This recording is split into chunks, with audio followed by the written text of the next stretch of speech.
இன்னைக்கு முல்லை காலையில டிஃபன் கொண்டு வந்துருவா. மதியானம் சமைச்சு நான் கொண்டு வந்தேன். ஐயோ நானாக்கா? ஐயோ நான் போலக்கா, நீங்களே போட்டு வந்துறியா? இல்ல முல்ல, எனக்கு கொஞ்சம் வேலை இருக்கு. வண்டியில போய் ஒரு அடி கொடுத்துட்டு வந்தேன்.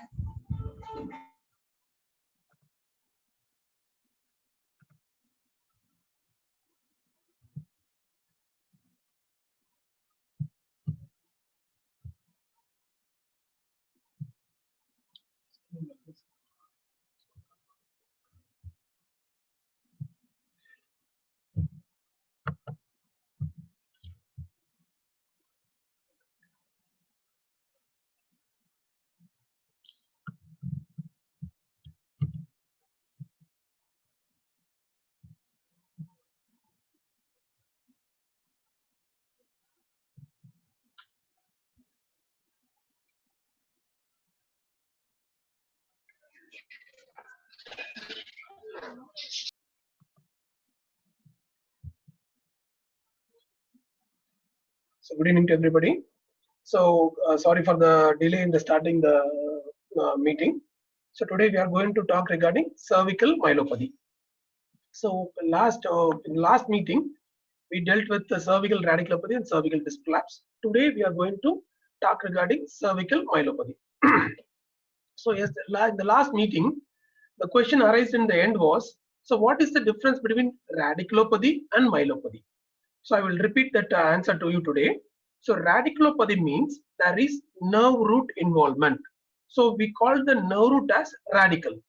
So the pain arising out of nerve root involvement is called radiculopathy.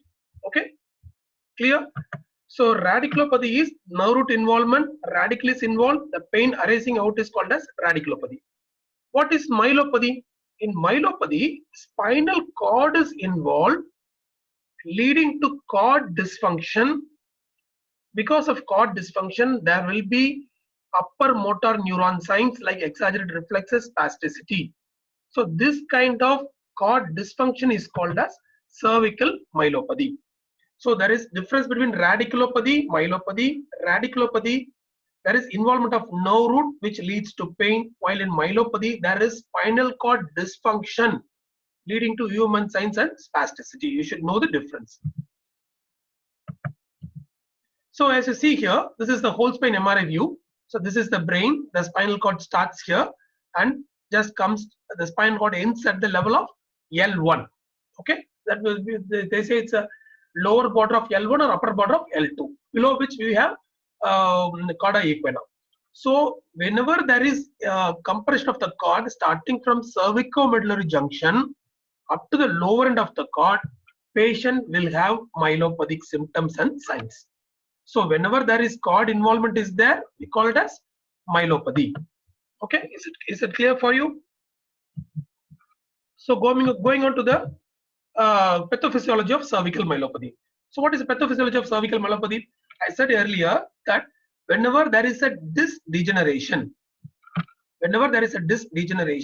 there is a disc space collapse. So what happens after the disc space collapse? Whenever there is a disc space collapse occurs, there is abnormal force acting on the annulus and on the facet joints. In response to the abnormal shear force, there will be osteophyte formation anteriorly, posteriorly, and in the facet joints. Okay, so there is abnormal force, there is osteophyte formation. What it is called, the spinal column is not able to withstand the abnormal force. So can we call it as instability? So there is instability. Secondary to disc space collapse, instability occurs. To stabilize that segment, there is reactive bone formation which is called as osteophytes. In addition to osteophytes, there will be ligamentum flavum hypertrophy also. Can you see here? This ligamentum flavum hypertrophy does not occur by itself. So usually there is disc phase collapse, there is secondary instability. Secondary to the instability, there is ligamentum flavum hypertrophy. Ligamentum flavum the function of the ligamentum flavum hypertrophy is to stabilize that motion segment. Okay, what happens? So there is a disc dysfunction leading on to instability. To correct that instability, there is osteophyte formation and ligamentum flavum hypertrophy.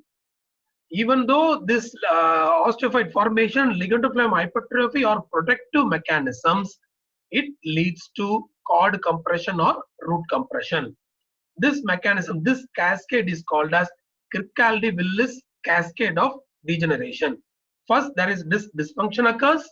Secondly to that, there is instability. Following, there are stabilization mechanisms like osteophyte formation and ligamentum flavum hypertrophy. So see here, this is an MRI of cervical spondylosis with cervical spondylotic myelopathy.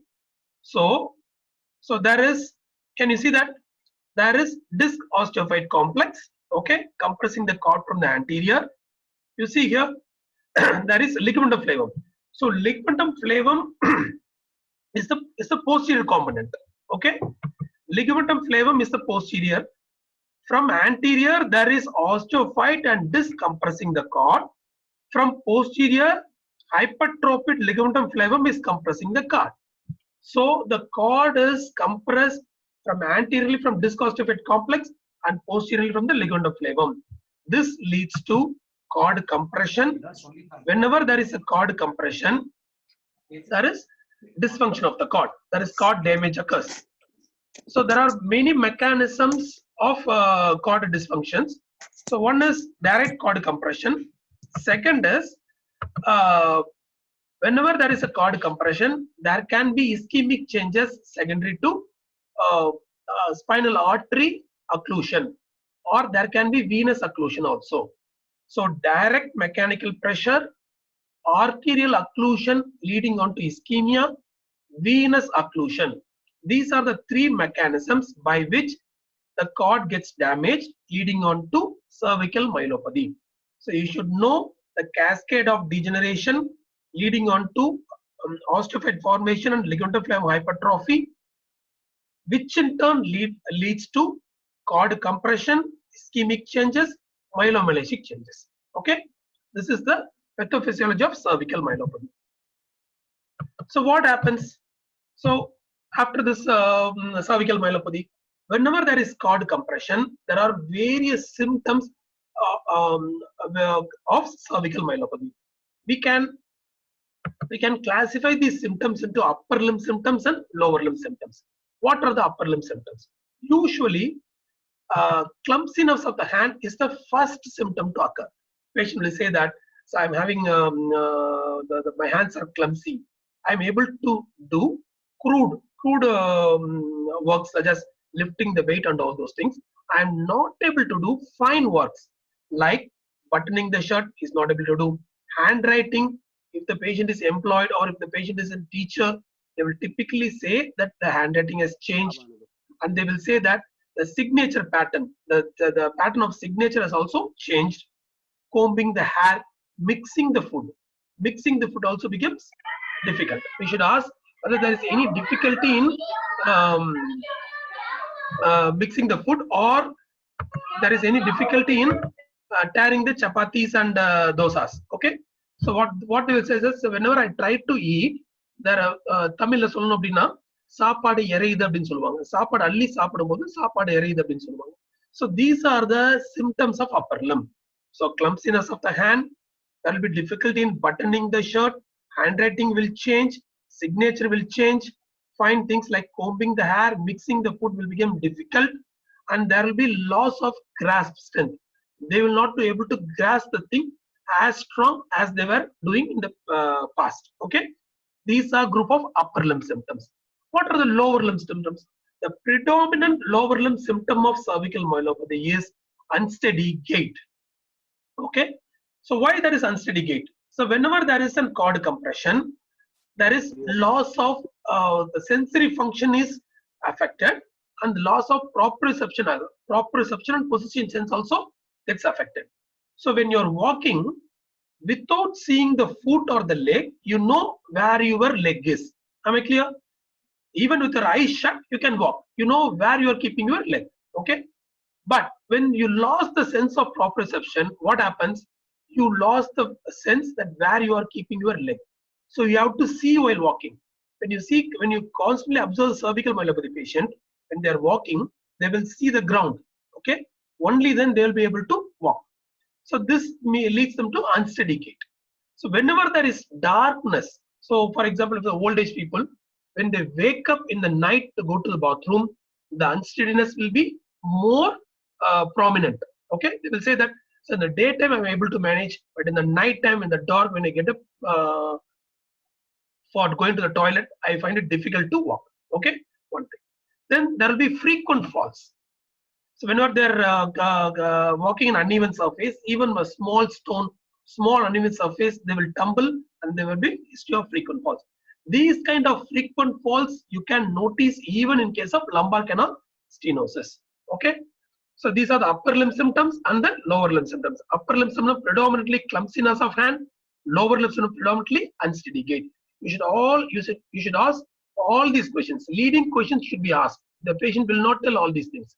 They will say that I'm having numbness in both upper and lower limbs. I'm having weakness of both upper and lower limbs. So all these questions you should ask as a leading question. So all the patient will not come with the classical symptoms. There will be vague symptoms also. Usually there is a cervical spondylotic changes. What they will do? They will complain of axial neck pain. And since they are having unsteady gait, they have to move their trunk. The gait is unsteady and slow. Secondary to that, they will develop low back ache also. So many patients, they will come with history of neck pain, back pain, vague gluteal region pain. So in these kind of patients, you should observe when they come inside your room. When they're coming inside the OP room, you should observe how they are walking. The walking pattern you should notice. Okay, all these kinds, all the small information you get from the patient will lead to the diagnosis. And one more thing I will advise you to notice is, whenever they are walking, you just observe the way they are holding their footwear. Okay, normally, usually in between the first toe and the second toe, you'll grip the footwear and you will walk comfortably. But these patients, usually the intrinsic muscles will become weak. The grip strength in the foot also will be low. What they will do? There will be some clawing of the toes. The clawing of the toe is to increase the grip over the footwear or grip over the floor. So while walking, you can observe clawing of the toes just to increase their grip over the floor. You should observe these things also. So these are the upper limb symptoms, typical upper limb symptoms, typical lower limb symptoms, and vague symptoms of neck pain and low back pain. So in the history, you should be more, you should ask pinpoint questions, leading questions, then we will get the answer. So coming on to the observation, so inspection oral findings. So you can see the way patient walks.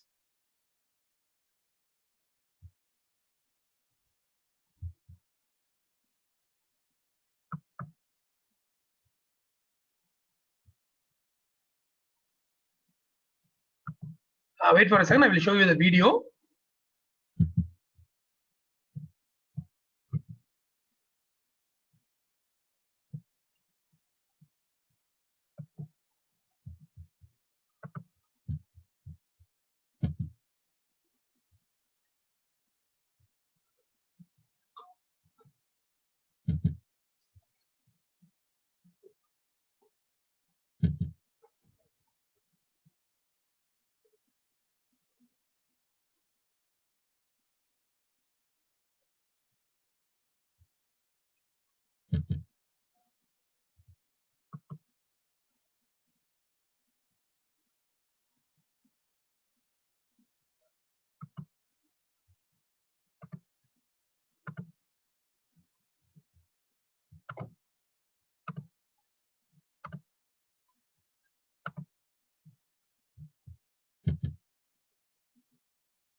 Sorry for the poor quality of the video. Usually in Zoom, the videos will not be good. So what happens?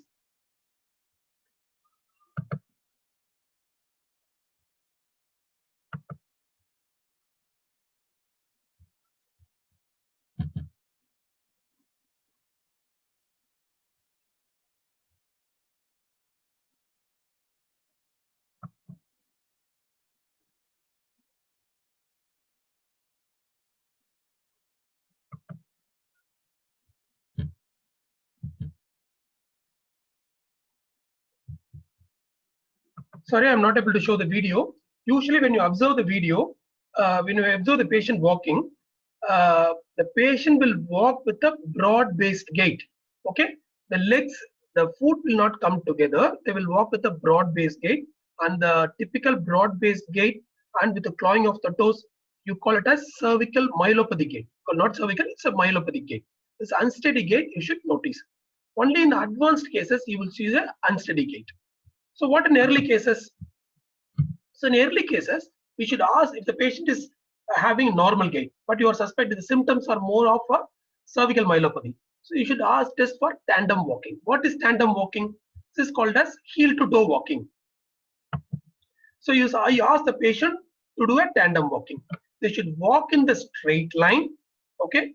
They should keep the heel in line with the toe and alternatively. Okay. Straight line. Used to walk the people used to walk like this in the temple. Okay. Same way. This is called as tandem walking.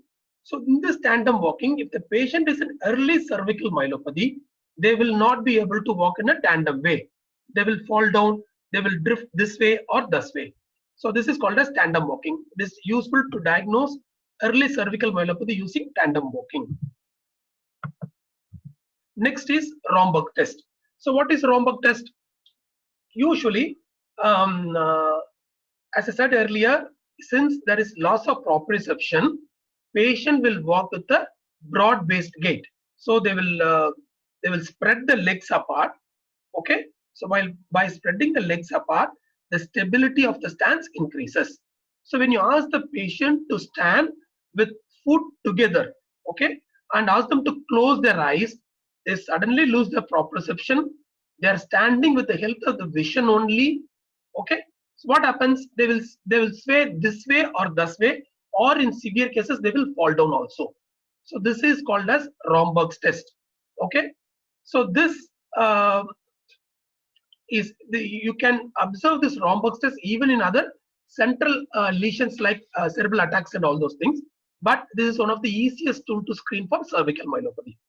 So I repeat, when the patient comes, you should observe the gait, whether the gait is unsteady or not. If the patient, the gait is steady, but still you suspect cervical myelopathy, you ask them to do a tandem walk test. Tandem walk test will find out patients with early cervical myelopathy. Other test to find out early cervical myelopathy is Romberg test. Coming to the upper limbs. What are the upper limb signs you elicit in cervical myelopathy? Okay, usually there will be intrinsic muscle weakness. Why there is intrinsic muscle weakness? As I said earlier, the patient will be having clumsiness of the hand. They will not be able to do fine work. So the intrinsic muscles are there to do the fine work. If the patient is not doing fine work with the hand, what happens? There will be wasting of the intrinsic muscles. Usually, the subcutaneous fat pad is very, very less in the hand. Okay. So since the subcutaneous fat pad is very less, whenever there is intrinsic muscle wasting, it becomes prominent at an early stage compared to other muscle groups. For example, if there is a muscle wasting in the forearm or muscle wasting in the thigh region and the arm region, so you will not be able to detect it early stage. But in the intrinsic muscles of the hand, since the subcutaneous fat is very, very less, even small amount of wasting can be found out by proper inspection.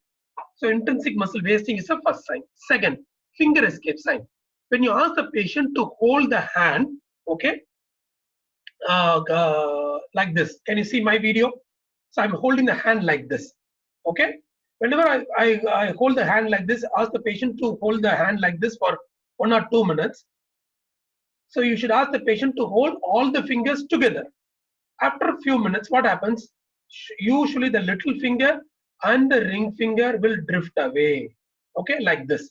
So this is also because of intrinsic muscle weakness. So this is called as a finger escape sign. Clear? Intrinsic muscle weakness, finger escape sign. Next comes the fist sign. So what is fist sign?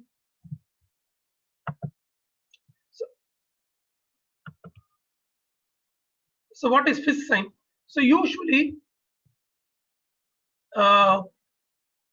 see my video. You ask the patient to hold the hand out like this. Okay. You ask them to make fist like this. Able to see me? I'm making a fist out of my hand. So when you are making a fist, in 10 seconds, you should be able to make 20 fists. 10 seconds, 20 fists. That's the criteria. So usually in cervical myelopathy, what happens? They will take longer time. 1 second. They will not be able to do complete fist like this.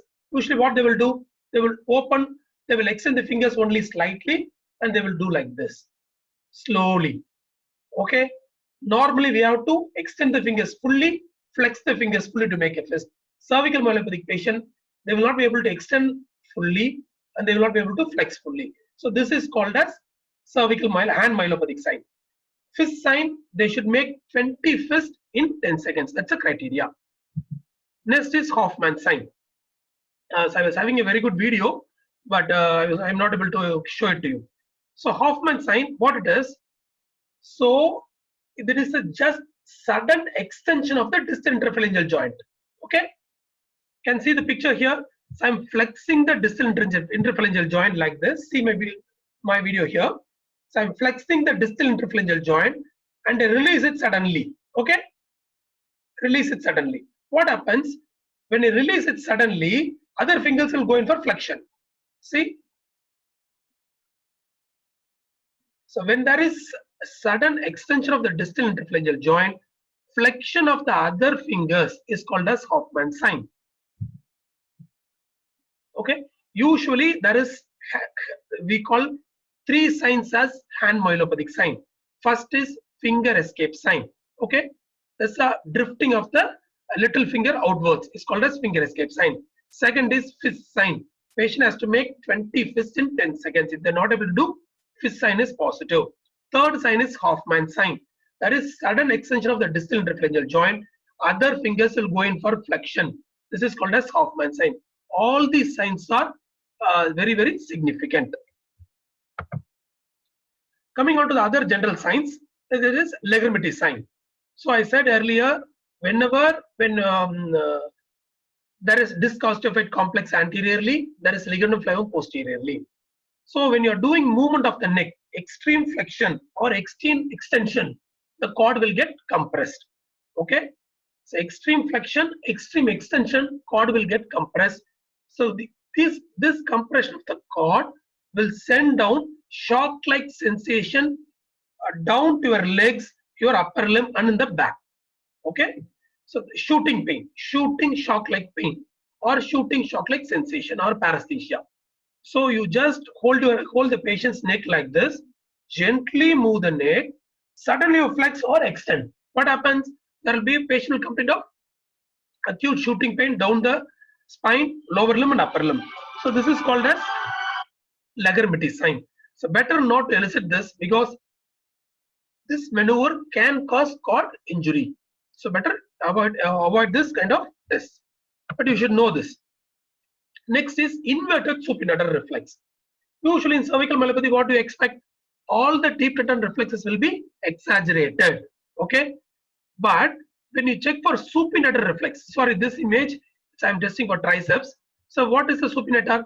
You are tapping the distal tendon of the brachioradialis. Okay. What do you expect? You expect gentle supination or elbow flexion is the response you expect. But in cervical myelopathy, whenever there is compression of the C6 segment, the response will be finger flexion. So when you're tapping the distal end of the wrist, instead of flexion of the elbow or supination, you elicit flexion of the fingers. Okay. What is the root value of supinator reflex? It is C6 nerve root. Finger flexion is C7. So what happens? See here, this is very important. So there is a cord, there is a compression of the C6 segment. So there is interconnection between C6 and C7 segment. So whenever there is C6 segment is compressed, when you are eliciting supinator reflex doesn't come. For a change, finger flexion will occur. This is because there is interconnection between C6 and C7. There is a compression of C6 level, so supinator reflex is absent. But because of this the interconnection, the stimulus you are giving goes to the C7 segment. This C7 segment makes the fingers to flex. This is called as inverted supinator reflex. Definitely they will ask in the examination. So inverted supinator reflex, when you are eliciting supinator reflex, instead of normal response, you will get flexion of the fingers. This is because of interconnection between C6 and C7 segment. Okay. Then coming on to other neurological examinations. What are other neurological examination? So usually you should ask for motor power, sensation, deep tender reflex, and all those routine neurological examination. Motor power, there will be spasticity, and the most important motor power you have to check is hand grip. Okay, ask the patient to hold your hand, both hands simultaneously, right and left side. So try to pull your hand out of the hand grip. So you can easily elicit weakness of the hand grip in the cervical myelopathic patient. That is most important. Rest are all routine. So usually the deep tender reflex will be exaggerated. So you will see exaggerated upper limb reflexes, exaggerated lower limb reflexes. There can be ankle clonus, there can be patellar clonus. You should examine all those things. The other thing is reflexes. Usually the superficial reflexes will be abdominal reflex and all those things will be absent, but the plantar reflex will be extensor, and there will be an increased muscle tone leading on to spasticity. Why in cervical myelopathy or in any human lesion deep tender reflex should be exaggerated? You'll be able to answer that question. So what is deep tender reflex? Usually it's a stretch reflex. If you're tapping the muscle unit gets stretched. So this stimulus goes to the spinal cord. So to resist that stretch, there is a reflexor coming from the spinal cord. It will produce the opposite movement. Okay, when you're stretching, there is a reflex movement occurs. So this happens at the spinal cord. Usually the reflex movement will be very strong. So normally what happens, from the brain we get inhibitory neurotransmitter to the spinal cord. This will inhibit strong response. So whenever you are eliciting a deep tender reflexes, there will be a opposite movement occurring in the limb. Okay, the opposite movement will be very strong. That will be normally inhibited by the brain. So you will get a normal or what we call as normal deep tender reflexes. So what happens? Just imagine the brain is taken away, or there is a brain lesion, or there is a spinal cord lesion. That inhibition from the upper motor neuron is lost. So the deep tender reflexes will be exaggerated, or brisk or clonus can occur. So that is the basic pathology behind exaggerated deep tender reflexes. Usually if there is an old-fashioned examiner, they will definitely ask this question. Why the deep tender reflexes are exaggerated in human lesions? You should be able to answer. Okay. So patients comes with the history of unsteady gait. There is clumsiness of the hand. You examine, patient is having upper motor neuron lesion signs, hand myelopathic sign is there. So you have clinically diagnosed the patient to have cervical myelopathy. What next? So whenever you are suspecting a patient to have cervical myelopathy, the next investigation of choice is MRI. It's not X-ray. Usually X-ray we can do for just for completion's sake, but MRI is very, very important. In lumbar disc prolapse, in cervical disc prolapse, there is a role of conservative management. In cervical myelopathy, there is no role of conservative management. We should go in for surgery as early as possible, because that is cord compression leading on to damage of the cord and cord dysfunction. So we have to stop that as early as possible. Usually X-ray is also taken, because X-ray aids in noting on lot of, it gives other lot of details, and X-ray is very must in taking surgical approach. So whether we are going to do anterior approach, posterior approach, what kind of surgery we are going to do, whether we are going to stabilize and all those things. We get all those information from X-ray. So whenever you are doing an X-ray, so this is X-ray cervical spine. So in case of cervical spondylotic myelopathy, what do you expect? So you expect a cervical spondylotic changes. I told in the cervical disc cast, so anterior osteophyte, you have to see for anterior osteophytes. More importantly, you should see for posterior osteophytes, whether the disc space is collapsed or not. These kind of things you should see. Next, what is the alignment of the cervical spine? Usually, cervical spine is a lordotic spine. Can you see that? So you have a lordotic spine. So in case of cervical spondylosis, what happens? There is a disc space collapse leading on to loss of lordosis. This loss of lordosis you should note down in cervical spine. So I always told, whenever you're taking a lateral view of the cervical spine, you should take a standing view with shoulder pull down, so that you see clearly from C1 to T1. So in that case, standing view will tell exactly whether the patient is having lordotic spine or kyphotic spine. Next, whether there is instability or not. So see, for example, when the patient is having fracture spine, so there is a C5-C6 dislocation. That instability is totally different. In this case, there will be mild listhesis. So like as we see in lumbar spine, okay? So that whenever there is a disc space collapse, so what happens? There is mild instability occurs. You can see here. Can you see here? There is mild grade 1 slip of C4 vertebral body over C5 vertebral body. We can call it as anterolisthesis. Okay. So always before going in for surgery, we should get an X-ray cervical spine lateral view flexion extension to rule out instability. Next is ossified posterior longitudinal ligament. I told earlier. So this is the cervical spine vertebral body. You trace the posterior border of the vertebral body. When you see any dense lesion posterior to the posterior vertebral body, it should be an OPLL.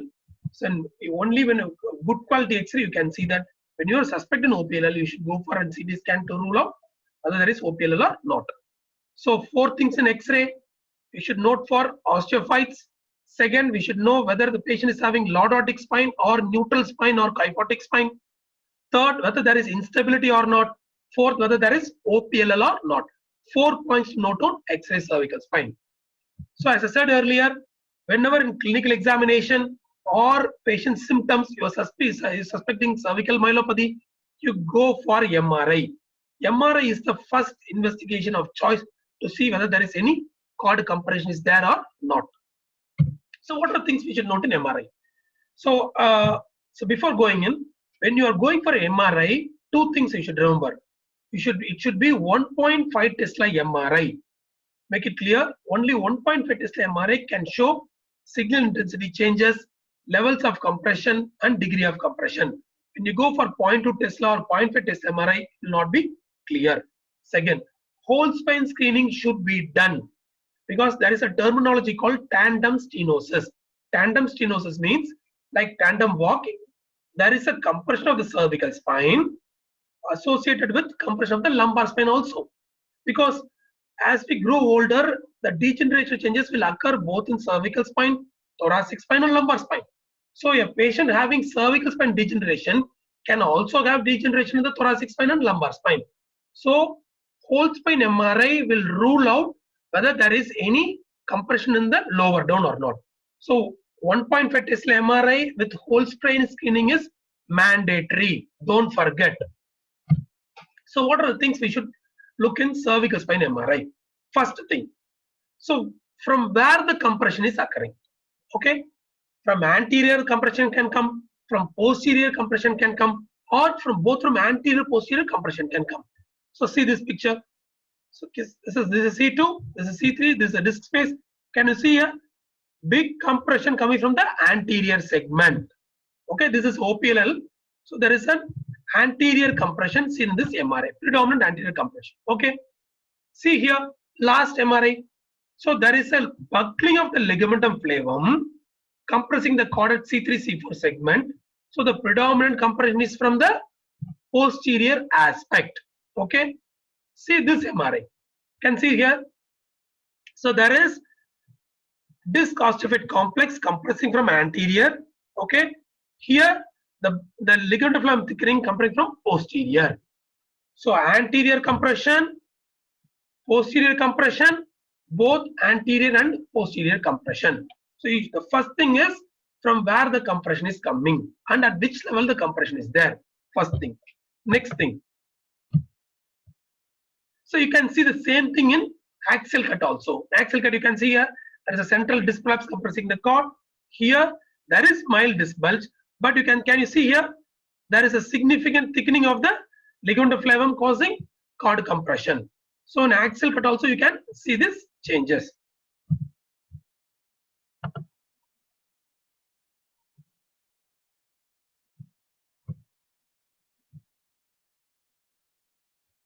So what is it? First we have seen from where the compression is coming. Second thing we have to see is how many levels are compressed. Okay, can you see that here?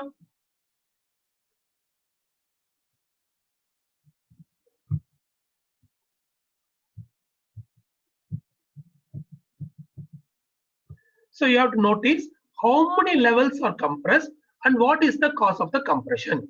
So again example, can you see here central picture, the spinal cord, okay, so vertebral body. You can see here there is a clear-cut disc prolapse at C4, C5 and C5, C6 level causing the cord compression. So disc prolapse, anterior compression, 2 levels.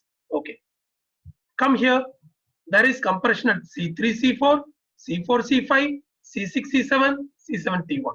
Okay, 3, 4, 4, 5, 5, 6, 6, 7. 4 levels of compression is there. What is the cause of compression? Anterior disc osteophyte, posterior ligament flume thickening. This occurs in cervical spondylosis. So this is cervical spondylotic myelopathy with multiple level compression. Come to the third picture.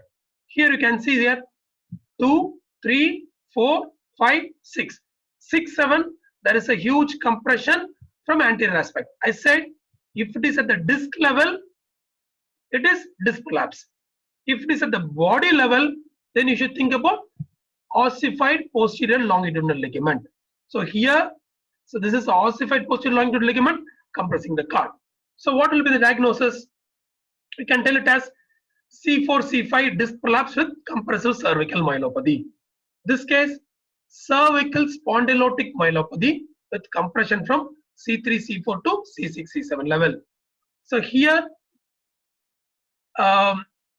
ossified posterior longitudinal ligament at C6, C7 level compressing the cord causing cervical myelopathy. So first we are seeing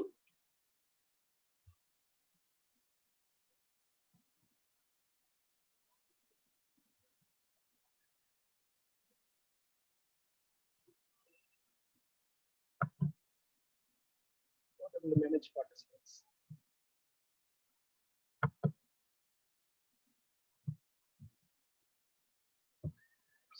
So in MRI, first thing you have to note it is from where the compression is coming, anterior compression, posterior compression or combined compression.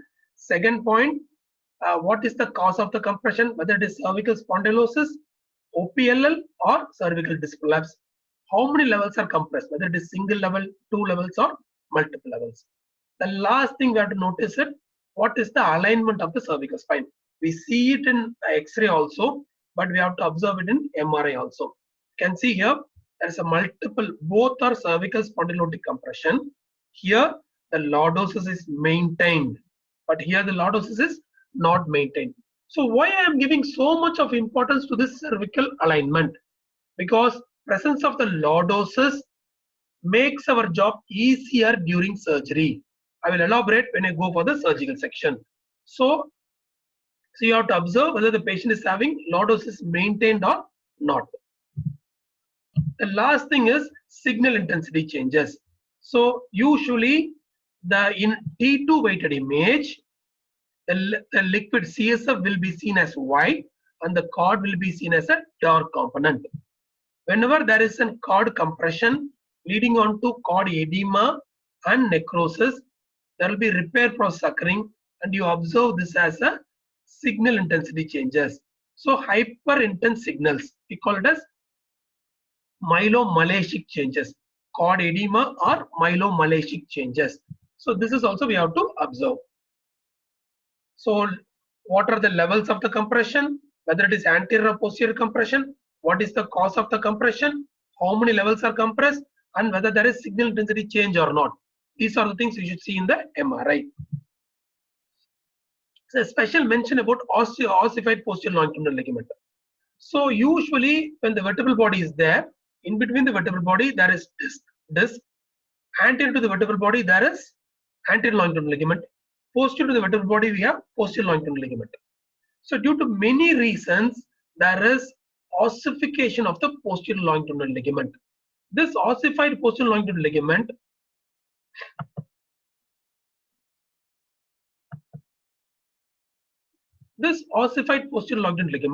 compresses the cervical spinal cord from anterior aspect. Okay, this is an ectopic bone formation. There is no correlation between OPLL and disc degeneration. You should make clear the degeneration is different, OPLL is totally different.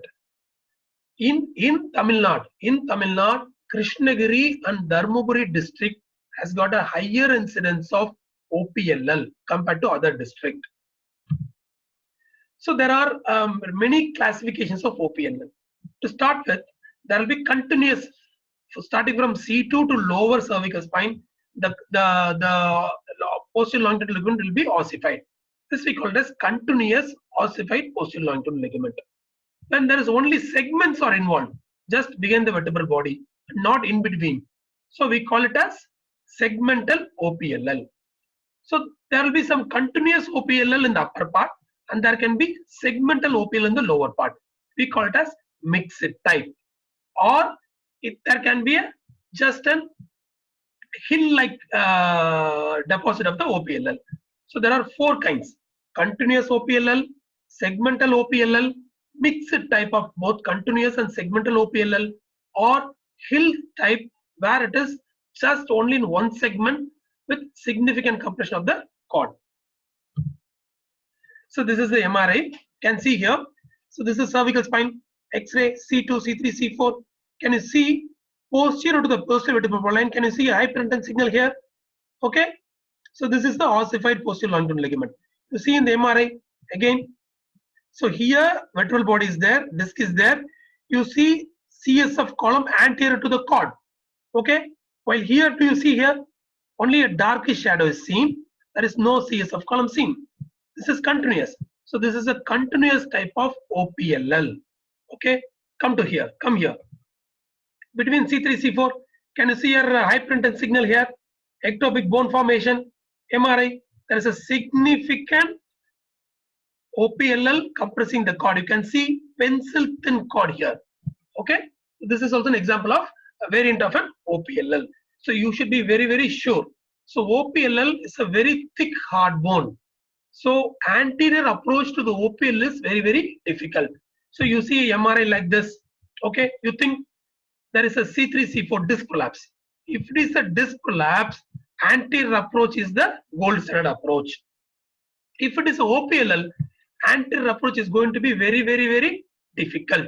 So differentiating between OPLL and disc prolapse preoperatively is very, very mandatory. Whenever you are in doubt, go for a CT scan, confirm it before you go for surgery.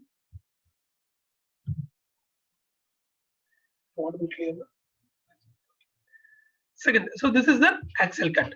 So whenever you are taking an axial cut of the cervical spine, CT, can you see that? Ossified posterior longitudinal ligament compressing the cord. So CT is a diagnosis of choice in whenever you are suspecting OPLL. Okay. So the patient has come with the symptoms of cervical myelopathy. You have examined, your signs are there. You are taking MRI, the cord compression is there, myelomalacic changes is there. You have diagnosed the patient as cervical myelopathy. So what is the treatment? So we have to operate. So decompression should be done for cervical myelopathy. So before that, we have to grade the patients. So what is grading of the patients? According to the symptom and the disability the patient is suffering, we can grade the patient, and the grading we call it as Nurix grading.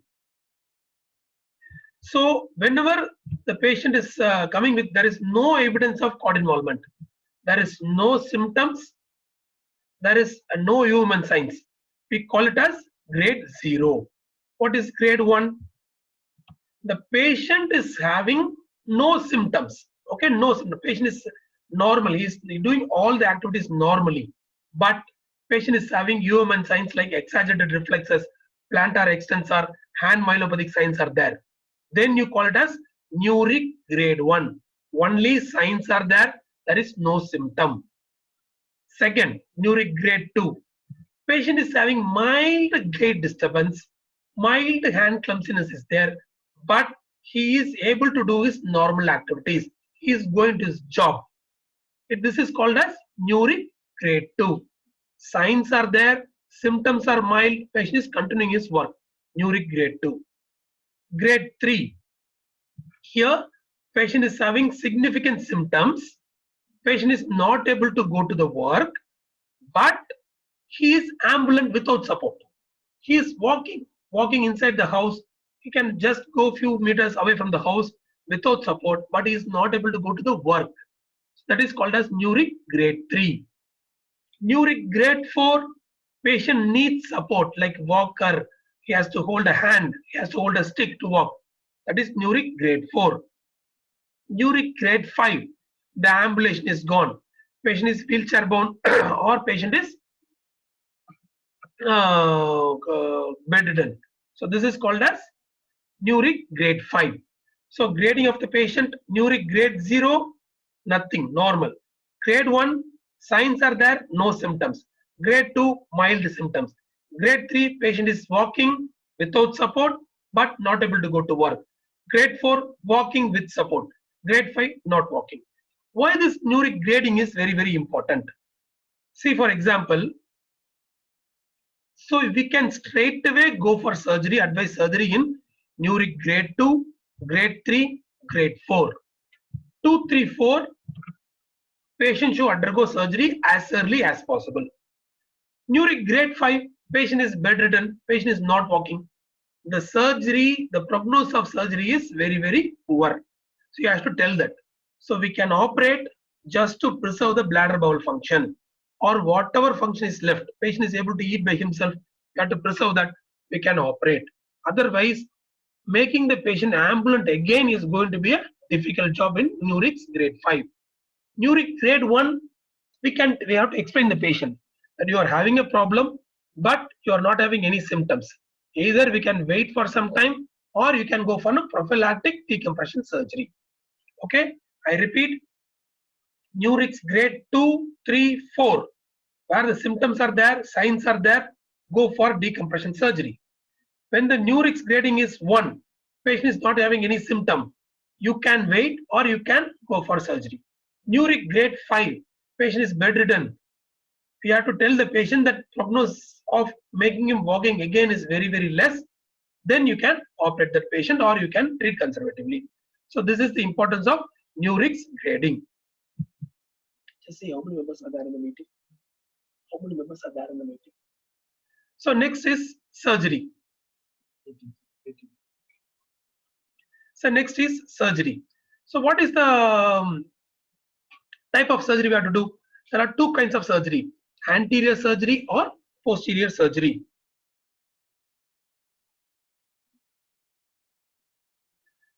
So how to decide whether the patient needs anterior surgery or posterior surgery?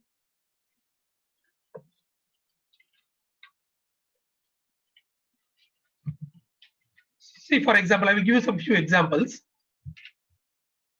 So this is a patient is having 6, 7, 3, 4, 5, 6.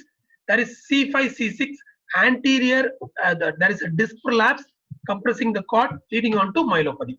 Okay. So what do we have to do? The compression is mainly from the anterior aspect. This is a soft disc. We have to do anterior cervical discectomy and fusion. So, and whenever it is a disc causing cervical myelopathy, we go for anterior discectomy and fusion surgery. So what if there is an anterior compression, but compression is extending beyond the disc level? You see here, so there is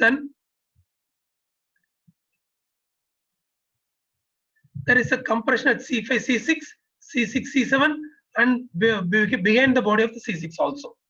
So when we get a CT scan done, it was not OPLA, it was just a huge disc prolapse causing the cervical myelopathy. So what we did a corpectomy. So when the compression is behind the vertebral body, you remove the vertebral body. So you do a C6 corpectomy, put a bone graft, put a plate between C5 and C7. This is called as anterior corpectomy and fusion surgery. So when the compression is only at one disc level, do anterior cervical discectomy. When the compression is at the vertebral body level and mainly from the anterior aspect, you do an anterior corpectomy and fusion. Okay, next. So one level compression, two level compression, you can easily address from anterior aspect if the compression is from the anterior aspect. So see these examples. Okay, so this is multiple level 3, 4, 4, 5, 5, 6, 6, 7 compression, and the compression is both from anterior and posterior aspect. So what we should do? So in this case of multiple level involvement, posterior approach is better. Go for cervical laminectomy. Okay. So in this case, we have to do laminectomy of C3, C4, C5, and C6.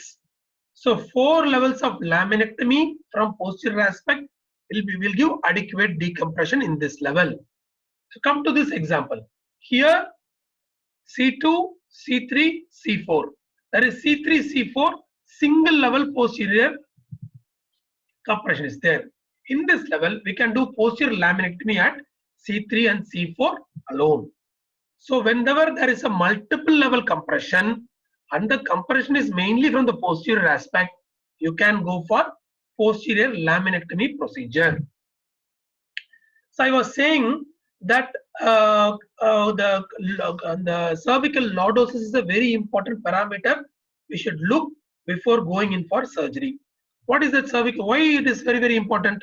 You can see here, picture A, cervical spondylotic myelopathy. So there is cervical spondylosis, compression of cord is there. So what we are going to do? We are going to do C3, C4, C5, C6 laminectomy. So whenever the laminectomy, we do a laminectomy, the cord will fall back. Okay. So what we call it as cord fall back phenomena. So see my video. So whenever so whenever, see for example, this is the cervical spine. Okay, there is lordosis is there. Lordosis is there. The cord is like this. Whenever do a posterior laminectomy, what happens? This cord will come front like this. It will fall back like this. So this fallback phenomena of the cord is the main phenomena in decompression surgery.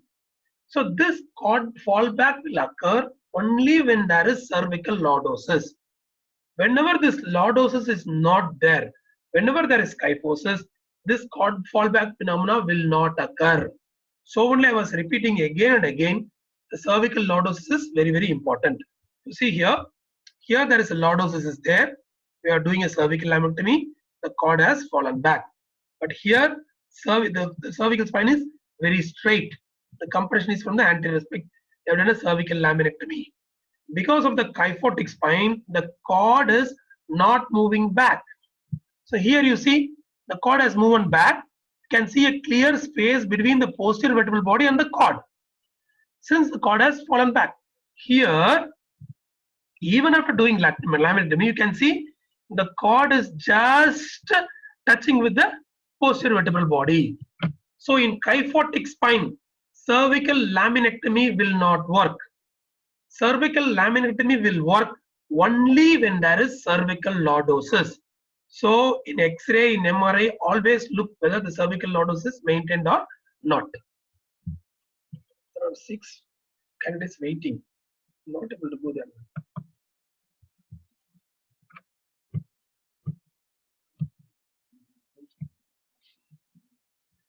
See here, it's not coming.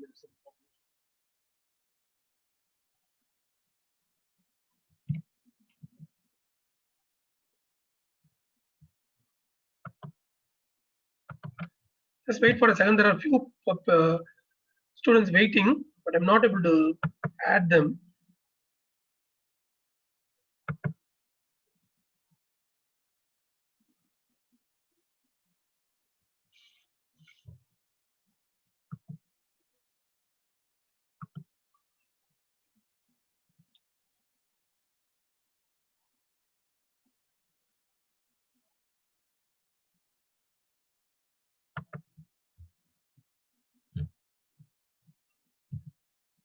So that's the basic principle we got behind cervical laminectomy and cervical lordosis. So see here, there is an example. So this patient having cervical spondylotic myelopathy, cervical spondylotic changes are noted in the X-ray cervical spine. You can see there is a compression of at 4, 5, 5, 6 levels. So we have done a cervical laminectomy. We can see here postoperative X-ray. This is C2 with large spinous process. C3, C4, C5, C6. You are not seeing spinous process, and C7 again you are seeing spinous process. That means we have done C3, C4, C5, C6 laminectomy. So you can see here there is a, so this is a preoperative MRI, postoperative MRI, there is adequate decompression of the cord. So here, why I am mentioning C3 and C6? So C2 and C7 are very, very, very important, because many important muscles gets attached to C2 spinous process and C7 spinous process. When we do laminectomy, when we expose C2 or C7 lamina, if we erase the muscle, or if you do a laminectomy of C2 or C7, what happens? The posterior muscles, posterior paraspinal muscles loses its strength. Postoperatively, patient will have significant neck pain. Cervical lordosis will be lost. Patient will go in for cervical kyphosis, and again cervical myelopathy can reoccur. I repeat, when maintaining or preserving the muscle attachment of C2 vertebral, C2 spinous process and C7 spinous process is very, very important. When you damage C2 spinous process and C7 spinous process muscle attachment, postoperatively there will be paraspinal muscle atrophy, loss of strength, patient will have neck pain, and cervical lordosis will be lost, kyphosis will occur. Again, there will be recurrence of cervical myelopathic symptoms after a few months or few years. You should remember this. So laminectomy you should do only from C3 to C6 level. So if there is compression at C2 level, or if there is compression at C7 level, what we should do? So we should do, in that case there is no way possible. So we have to go for C2 laminectomy and C7 laminectomy. But to prevent postoperative kyphosis, we should instrument them, we should stabilize them. Okay? Hope I am clear. So this is a case where there is a compression of only C4, 5, there is compression of mainly C5, C6 segment. Here we have done only selective laminectomy of C5. You can see the cord falling back, and there is a adequate decompression of the cord. So this is called as selective laminectomy of cervical spine. So posterior approach to the spine, whenever there is multiple levels of compression is there, whenever there is a cervical lordosis is maintained, we can go for cervical laminectomy. In cervical laminectomy, we can do laminectomy only from C3 to C6 segment. We should preserve the muscle attachment of C2 and C7 segment. They are very important in maintaining the cervical lordosis. If we have to do a laminectomy of C2 or C7, then we have to stabilize the cervical spine. Okay, am I clear? Okay, next. What are the other approaches in posterior approach? We can go for laminoplasty. Why, if the laminectomy is doing wonders, why we should go for laminoplasty? Because whenever you are stripping the muscles from the lamina, what happens? The muscles will go in for atrophy. This atrophy of the paraspinal muscles is causing postoperative pain, loss of cervical lordosis, and all those things. To bypass all these side effects of cervical laminectomy, Japanese people, they developed cervical laminoplasty. What is laminoplasty?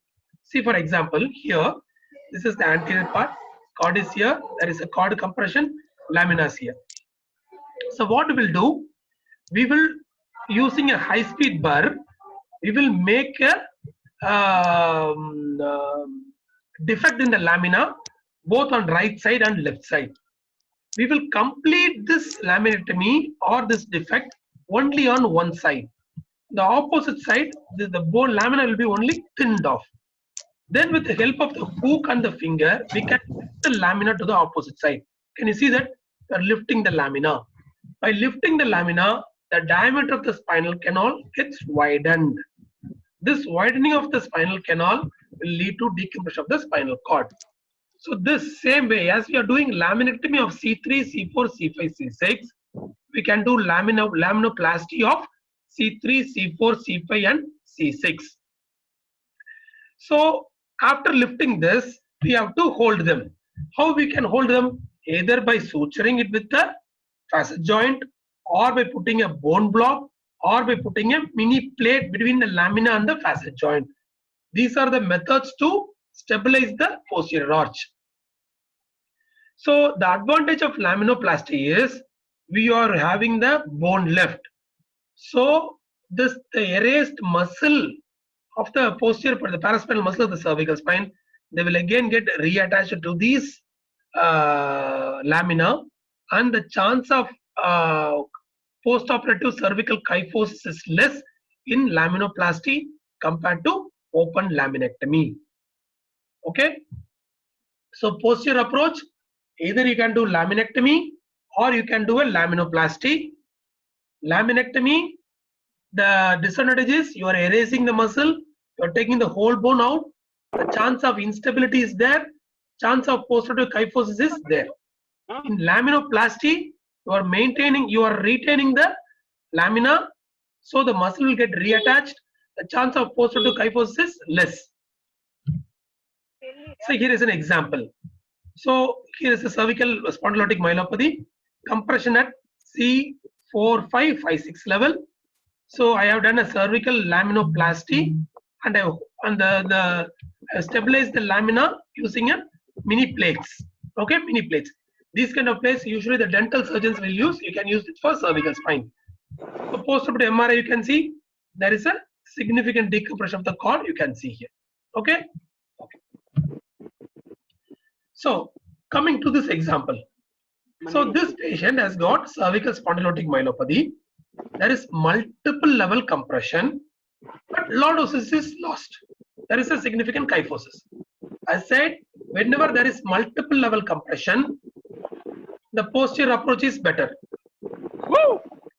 If in case for doing a posterior approach, cervical lordosis is mandatory. In this case, cervical lordosis lost. There is cervical kyphosis. So what we can do? Still we can go for posterior approach. We can do a cervical laminectomy, and by stabilizing and putting a lateral mass screws or pedicle screws, we can correct the kyphosis. Okay, am I clear? So there is a cervical spondylotic myelopathy with kyphosis. Since there is no lordosis, we cannot just do a laminoplasty or laminectomy. We can do instrumentation to correct the kyphosis. When you correct the kyphosis, what happens? The cervical cord will fall back. So this is the phenomena. This comes to the end of the session.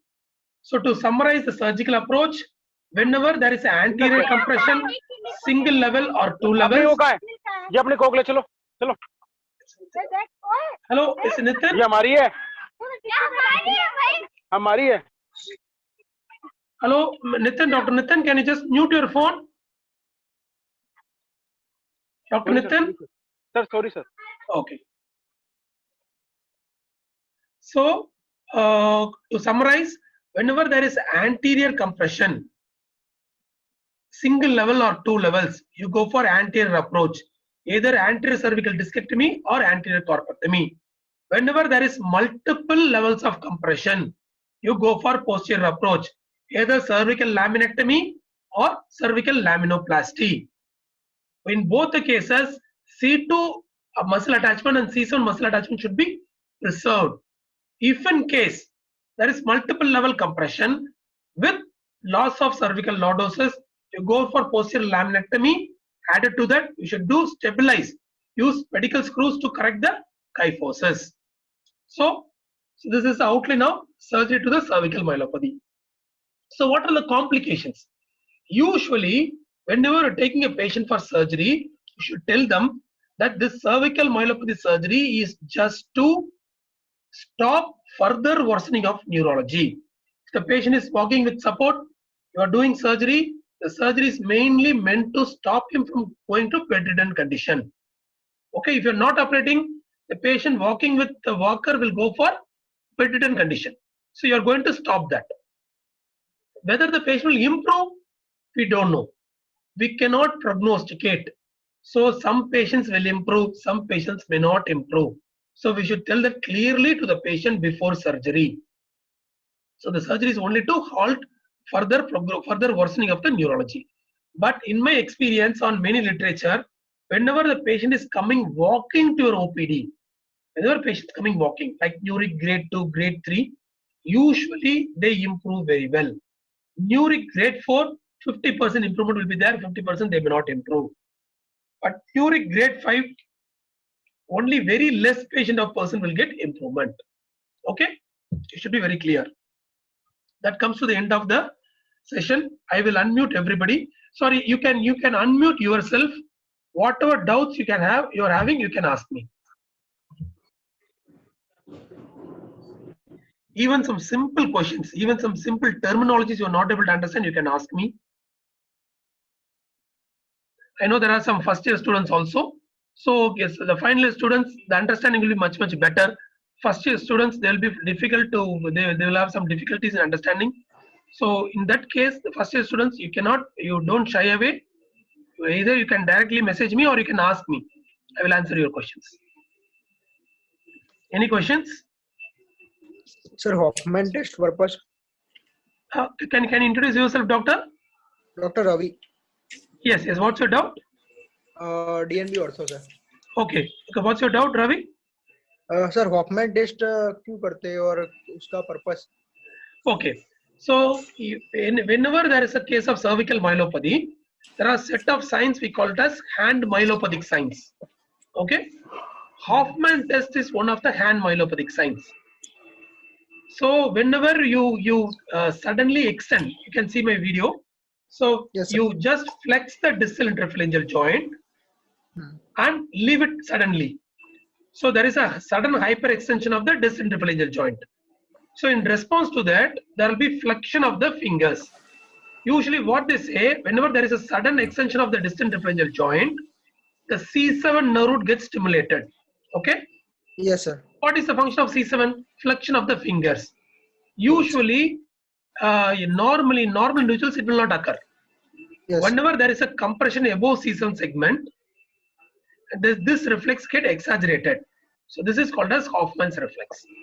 Yes, sir. Thank you, sir. Okay. Any other question? Yeah, Sangadwell. What are the precautions we have to take while positioning the patient, both anterior and posterior? Posterior. So it's a very good question. Yes. So in both in anterior and posterior, so we have to position the patient as we do in cervical disc collapse in anterior. So we place a support behind the shoulder. The neck should be in neutral position. So that is the position for anterior approach. Yeah. In posterior also, when you are positioning, the position should be neutral or in mild flexion.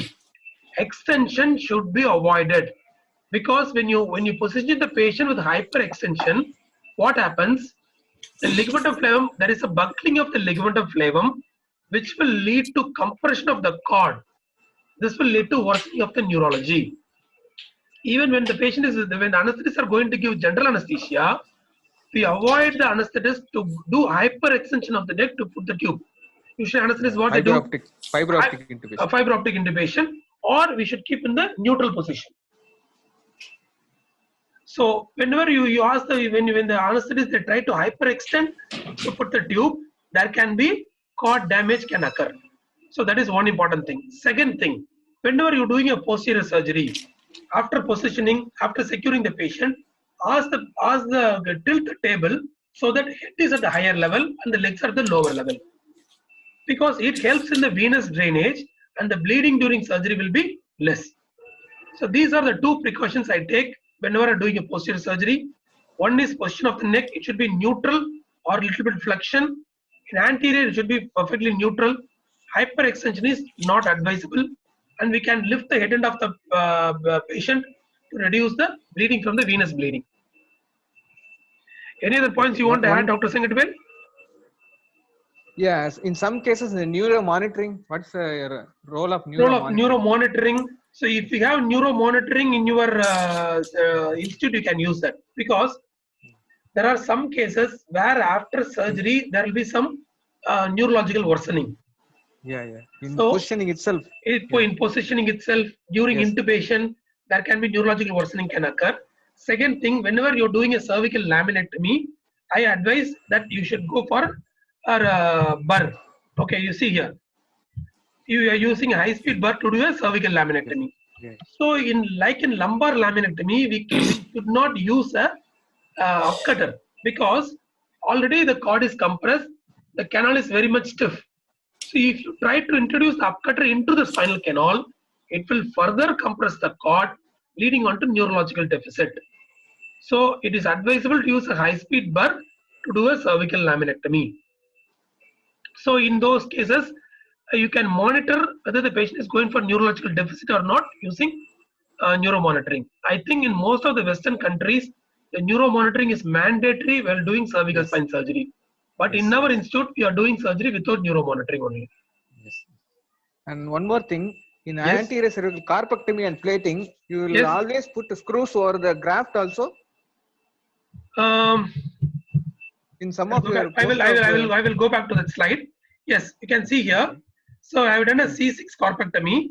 I done a plating. Okay. Yeah.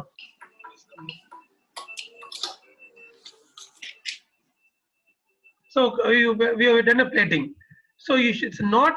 I have put a screw inside the graft also. You can see here.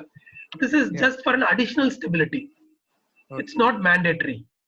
Okay. So just a screw above and below is enough. I have seen even many times, if the graft you are putting is snugly fitting and is tight fitting, there is no need for plating also.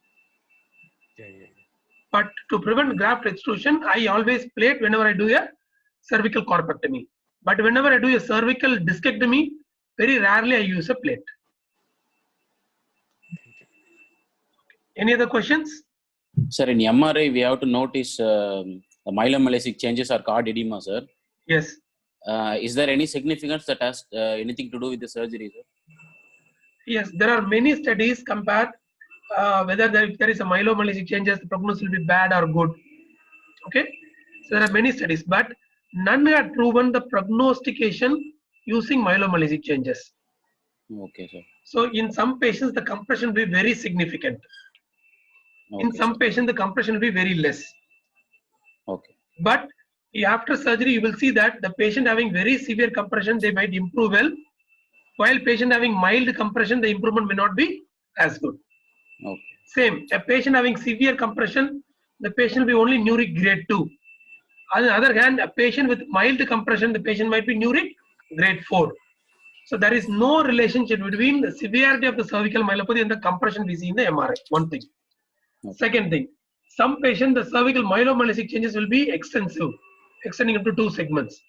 In some patients, the myelomalacic changes will be only involving only one segment or mild. But the patient having milder myelomalacic changes have severe disease, while patients having extensive myelomalacic changes have a milder disease. So there is no correlation between myelomalacic changes and the severity of the disease. And it has, as far as I am concerned, my surgical decision will not be dependent upon the presence or absence of myelomalacic changes. Okay. So whether there are 2 things: how many levels of compression is from anterior or posterior, whether the lordosis is maintained or not. Only these 3 things I see. Okay. So the lordosis is due to the paraspinal muscle spasm, right, sir? Loss of lordosis. Loss of lordosis in cervical spondylosis is mainly because of loss of disc height. Disc height. Okay. Disc height. So when you compare the disc of cervical spine, thoracic spine, lumbar spine, Okay, sir. the anterior disc height will be large in cervical spine and lumbar spine, while in thoracic spine it is vice versa. So they are saying that this arrangement is one of the main important factors for cervical lordosis, lumbar lordosis, because anterior height is more, while in thoracic spine the posterior height is more, that is leading to kyphosis. So whenever this anterior height is lost, there is a steady decline, loss of lordosis, and patient will go in for kyphosis. Okay. Any other questions? High Anybody? cervical myelopathy. Dr. What? Vishnu, What you are saying? your experience in high cervical myelopathy, like C2, C3, and C2, C3, yes. I didn't include that C1, C2, and C2, C3 level because it's mainly in this class is meant for postgraduates. So C1, C2 compression, cervicomedullary compression, high cervical myelopathy is totally different entity. Yeah. Okay. Usually when there is an C1, C2 instability, Atlantic axis instability, there can be basilar invagination. All those cases can cause cervical instability. Cervical instability at the craniovertebral junction, leading on to high cervical myelopathy. So in these cases, we have to assess whether there is C1, C2 instability is there or not. If there is instability, if there is subluxation dislocation, whether it is reducible or not reducible. So if the patient is reducible, what we do is we do go for posterior approach, decompress the cord, and stabilize C1, C2 or occipital cervical fusion is done. If it is not reducible, rigid, you will put the patient to traction for 1 week, reduce it, then fix it. In extreme condition, we might have to go for our odontoidectomy, anterior transfer odontoidectomy. That is in extreme condition we can go do that.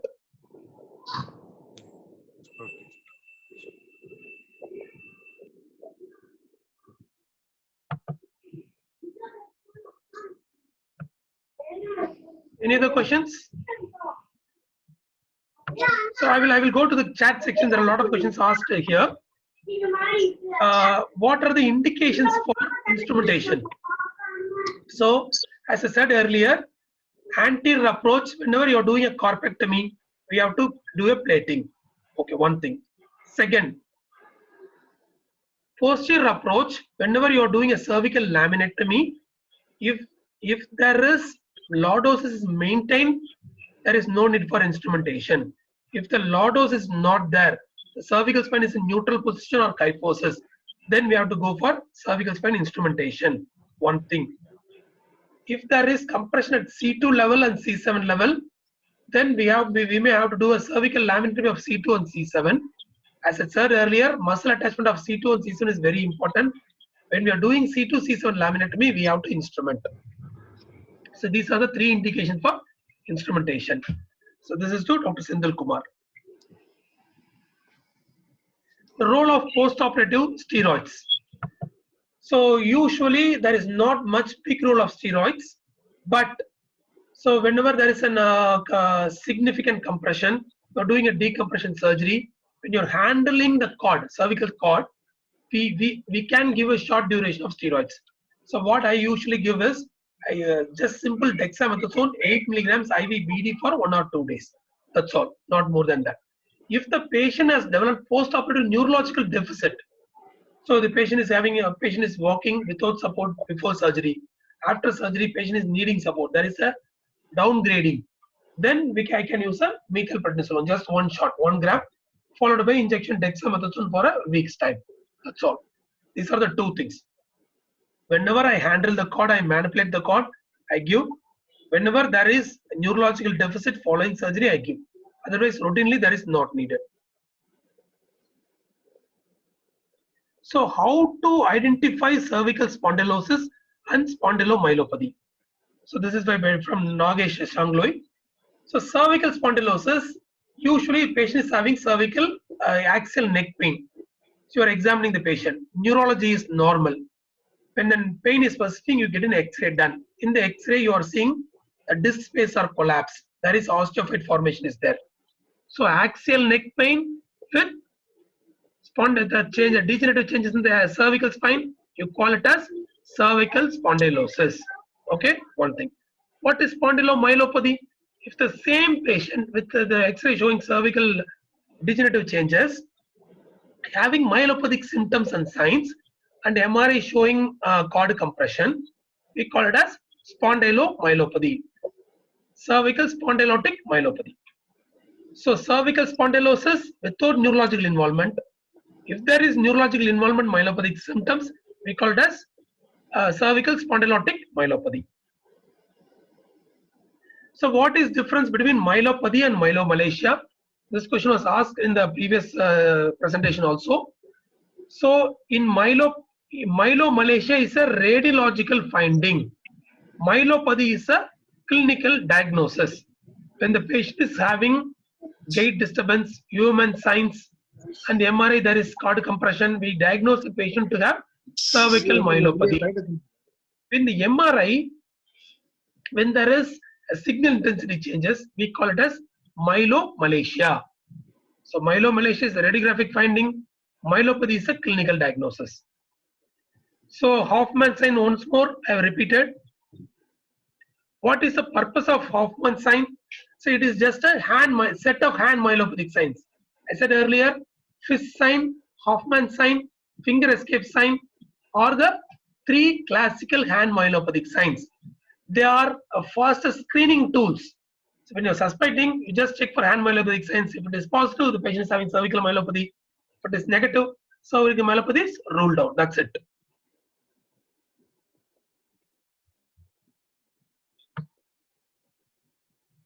Second thing. So can you repeat about anterior and posterior laminectomy for single multiple level involvement at the end of the presentation, sir? So I think I have repeated it. So posterior laminectomy, whenever there is multiple level compression, predominant posterior compression, you go for cervical posterior laminectomy. Whenever there is single level or two level compression, predominant anterior compression, you go for anterior cervical discectomy or corpectomy. If there is only single level compression or two level compression and the compression is predominantly from the posterior aspect, you go for selective laminectomy. There is no need for C3 to C6 laminectomy. You can do a selective laminectomy. Okay.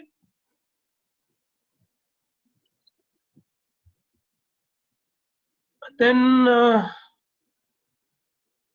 is there any other questions? How many people are there in the meeting? How many people are there in the meeting? 14. Second, there is another thing.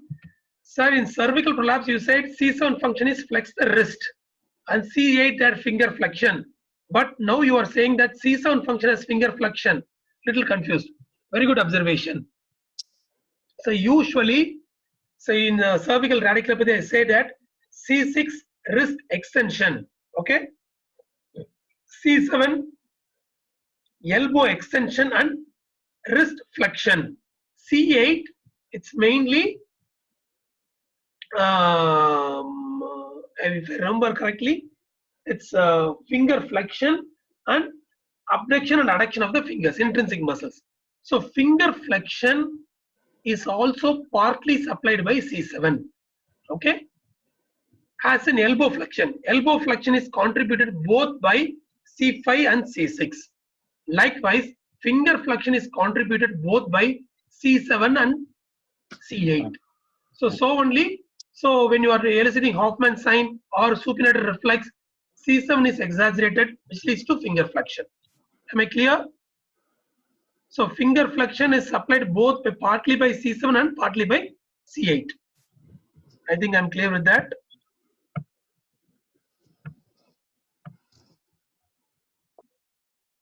So is there physio protocol in conservative period? Physio protocol. So usually what does the physiotherapist do? So there are two functions, hand function and lower limb function.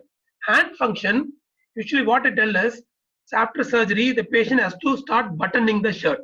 Okay, they have to start eating by themselves.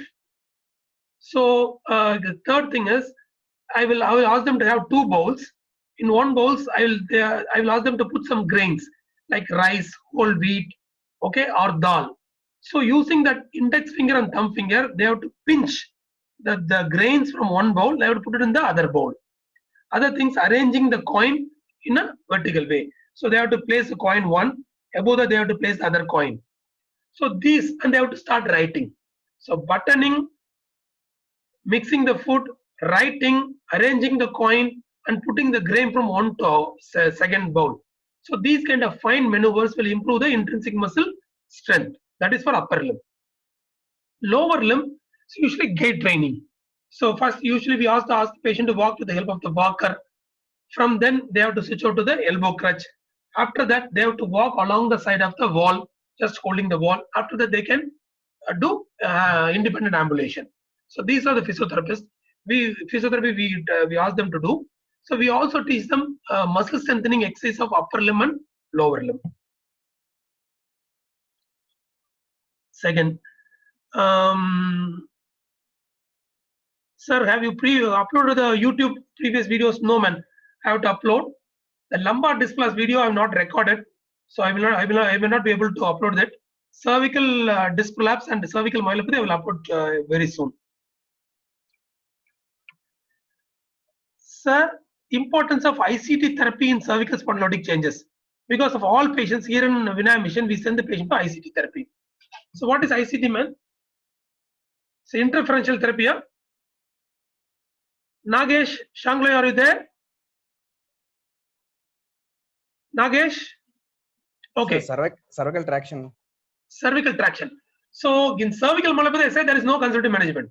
Okay.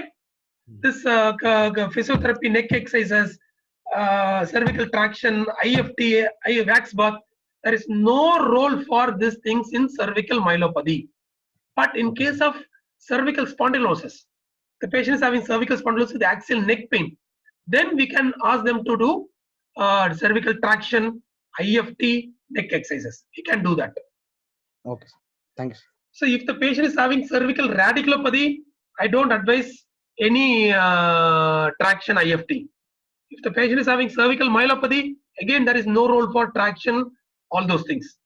Only when the patient is having no neurological improvement, there is no radiculopathy, no myelopathy, only axial neck pain, then you can advise them to undergo neck strengthening exercises and traction. Am I clear? Okay. Thank you. Okay. Karthikeyan, Dandapani. In exam, a single motor function to test C5 is shoulder abduction or elbow flexion. Shoulder abduction. Elbow flexion is combination for C5 and C6. Shoulder abduction is exclusively for C5. Karthikeyan, is it clear? Okay. Yes, sir. Yeah, Karthikeyan. Okay. Any other questions? Okay, man. So I will leave this meeting. So next meeting will be on Wednesday evening. Is that okay? Yes, So sir. Wednesday evening, the topics will be on thoracolumbar fractures, man. How to assess the radiological assessment of thoracolumbar fractures, classification and decision making. Okay? Okay, sir. Thank you, sir. Thank you. Thank you. Thank you. Bye.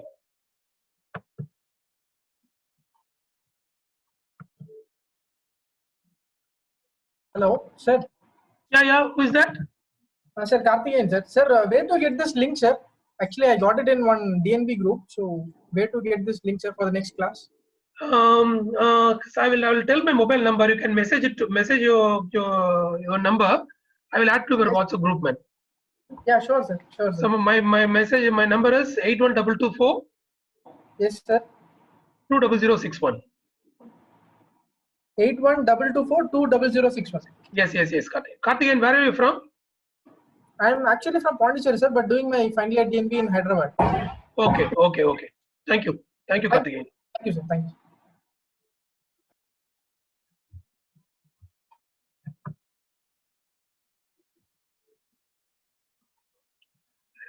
Not man.